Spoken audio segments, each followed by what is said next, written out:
Saludos a todos, muy buenas y bienvenidos a Madridismo al Día. Victoria del Real Madrid femenino 5-0 frente al Breidablik, en el que ha sido, de momento, claramente el mejor partido de la temporada de las chicas de David Aznar. Un partido tremendamente completo frente a un equipo que podemos decir que no es un grandísimo equipo dentro del viejo continente, pero que había puesto en algunos problemas al PSG en la primera jornada de la fase de grupos. Es decir, una victoria holgada y de mucho mérito, porque marcamos 5, pero pudimos marcar 2 o 3 goles más, donde claramente la gran protagonista y líder del equipo en este triunfo fue la danesa Caroline Møller Hansen.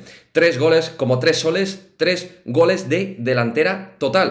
Y es una futbolista que yo considero que aún puede mejorar sus prestaciones, porque tiene fuerza, tiene altura, tiene potencia, tiene un grandísimo golpeo, puede pegar con las dos piernas, es buena rematadora y puede jugar de espaldas bien, puede caer bien en bandas. Es una delantera muy completa que creo que nos va a aportar muchas cosas, es joven y poco a poco va a ir cogiendo confianza siempre y cuando Aznar la ponga. Yo lo que espero es que en el momento que vayan apareciendo jugadoras como Marta Cardona, Kosovare Asllani o Esther González, por cierto, Cardona aparecerá, os lo contamos desde Madridismo al Día, dentro de un mes aproximadamente va a reaparecer la aragonesa. Pues bien, en el momento que estén las teóricas titularísimas del equipo, Møller tiene que seguir jugando, porque es una delantera distinta al ramillete de delanteras que tenemos. Por lo tanto, tiene que ser una jugadora importante en este Real Madrid 2021-2022. Pero no solo ha sido un partido de Caroline Møller Hansen, muy buen encuentro de Atenea del Castillo, que ha dejado detalles de su regate, su conducción, su velocidad. No jugó de titular el último partido frente al Eibar, salió en la segunda parte, hoy de titular, demostrando que puede ser revulsivo, que puede ser titular, que simplemente le falta definir un poquito el golpeo de balón en los pases y tiros a puerta, pero que es una futbolista formidable. Calidad a raudales.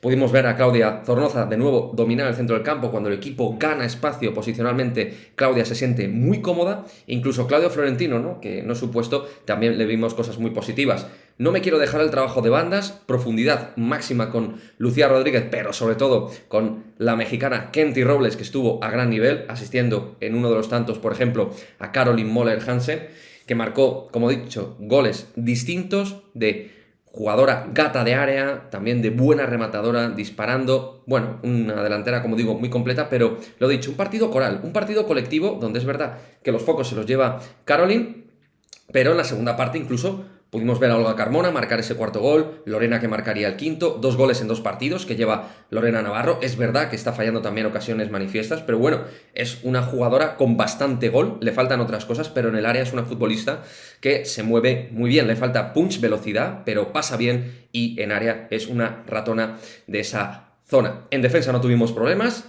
todas estuvieron correctas, con la posesión bien, las 3 centrales, ya sabéis, no hace falta repetirlo, pero bueno, Aznar repitió sistema con todo este ramillete de lesiones, confía en ese 3-5-2 o 5-3-2, dependiendo si es fase ofensiva o defensiva, y minutos incluso para Paula Partido, la canterana blanca, dejando detalles de su buen pie. Naikari también dejó algunas buenas sensaciones, una Naikari que de momento está siendo el peor fichaje del Real Madrid, pero que calidad tiene de sobra. De hecho, en el quinto gol que marca Lorena, perfectamente podía haber sido gol de Naikari, tuvo ahí un poquito de mala suerte la delantera donostiarra.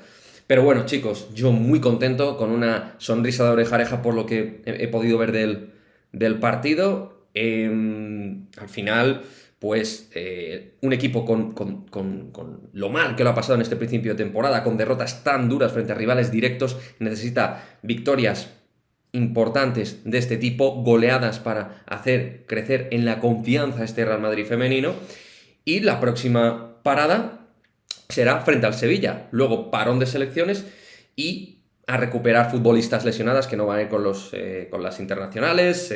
Vamos a ver, porque Tera Velleira le queda poquito, también para que Claudia tenga ahí compañía en el centro del campo. Vamos a ver cuánto le quedan a Aureli Casi y Maite Oroz, pero Tera Velleira también va a volver pronto. Ahí vamos a ir recuperando algunas piezas que nos vayan dando un poquito de refrigerio y refresco dentro de lo que es el plantel. Y en fin, nada, a preparar el próximo envite. Lo dicho, próxima parada frente a un buen equipo como el Sevilla y a seguir con la racha, porque ahora mismo, por mucho que David Aznar desde luego ha tenido parte de culpa de los malos resultados, también es que ha habido muchas lesiones, bajones de forma, problemas de jugadoras franquicia del equipo. Entonces, bueno, sumando todo eso, pues ha habido problemas claros y ahora también toca decir que el equipo, es verdad que frente a equipos intermedios o de no mucho nivel, pues el equipo está sacando bien los partidos, con más oficio o con más calidad, pero está sacando estos partidos. Así que lo dicho, a seguir con las buenas sensaciones y a por los 3 puntos.